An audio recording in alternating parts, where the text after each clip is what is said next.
This is a question I get at least once a week. And the question on everyone's mind is how to start a business without any money. So most people will tell you to, toughen up, go get a job, stop being, a complaining, whining baby. But let's try to navigate that a little better.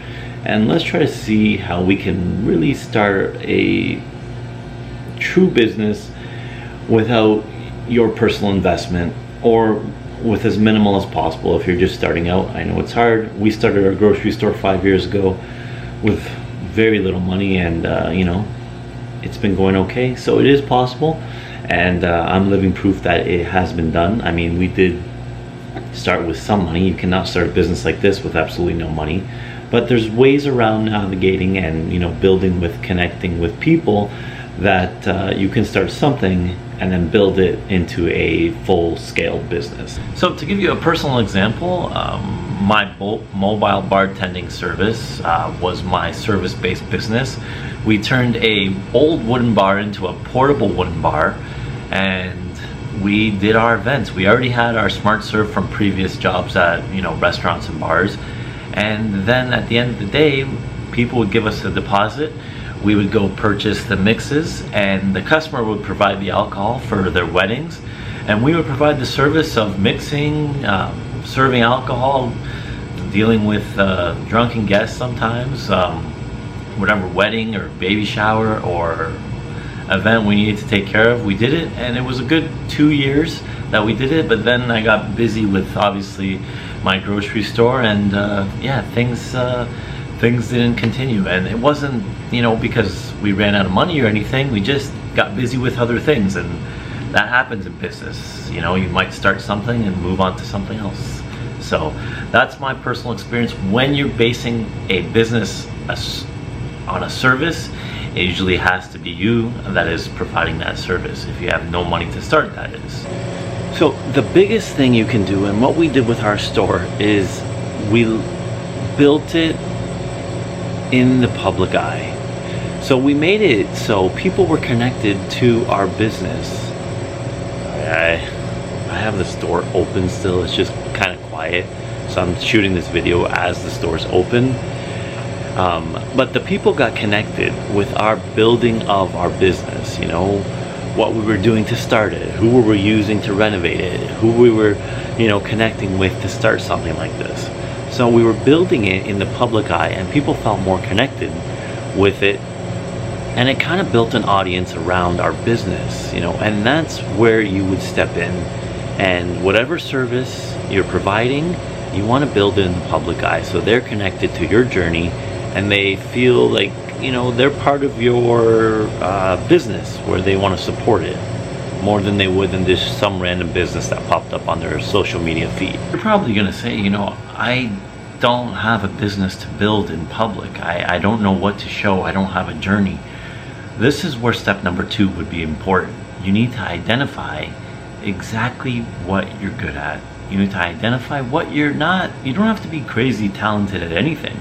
You just have to have more knowledge than the average person on the subject or the business you're trying to build. So whether you're targeting a niche or offering a service, you need to be just a little bit more knowledgeable than the average consumer, and you can start your business based around that. So what does this mean? You have to, when you're not starting with any money, you need to focus on the service side of business.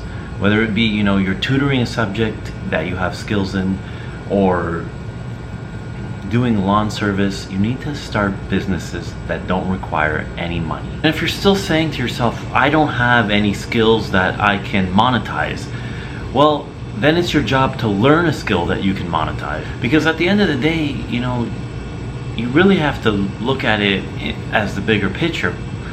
There are so many things that you can offer people just by taking time to learn them good enough where people appreciate your service. If you're not willing to put in the work to learn that skill, then you're really not gonna be someone who does well in business. And whatever service you are starting, my recommendation is to offer it for free for the first month or two to a small group of clients that you trust and are willing to spread the word on your new business. This will provide you the social proof that you need to attract others when you eventually start charging them for the services. So let's say I had a lawn care service and I'm cutting my neighbor's grass for free, I'm taking pictures, I'm getting reviews, people are spreading my services from their own experiences.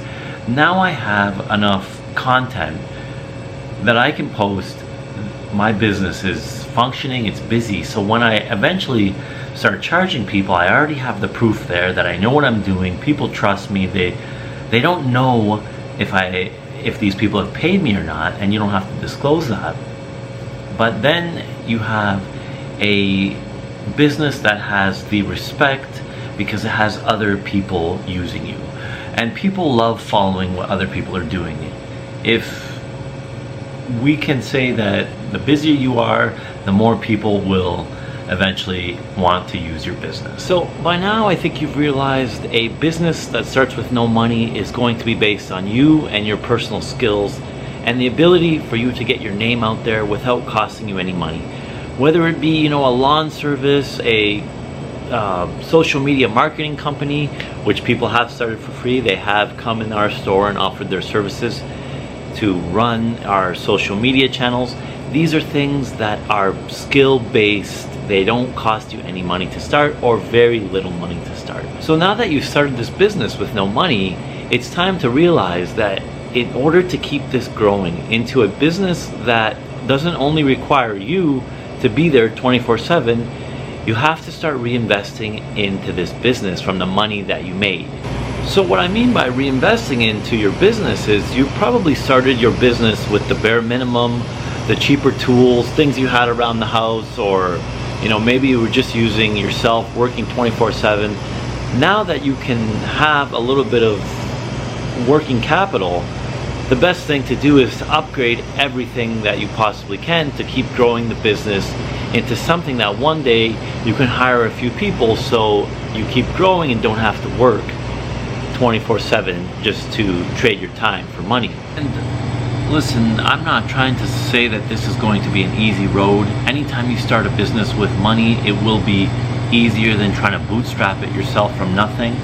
But I know that it's possible. I know that it can be done. And many people have started from nothing. The saying you need to spend money to make money holds true in many businesses, but the businesses that we went into today, the service-based businesses, there's many that you can start with little to no money at all, and I truly believe that. I've seen it done many times. I've personally done it, so that's why I think you guys can do well if you are able to put in the work required to build something from nothing.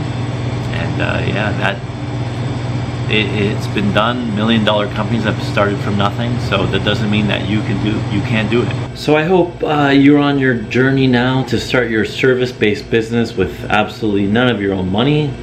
And if you have a little bit of money to help you, that might be the wise choice to get started. But yeah, I hope I shed some value on that side of business, and I hope you guys enjoyed this video. Thank you for watching. As always, have a good night.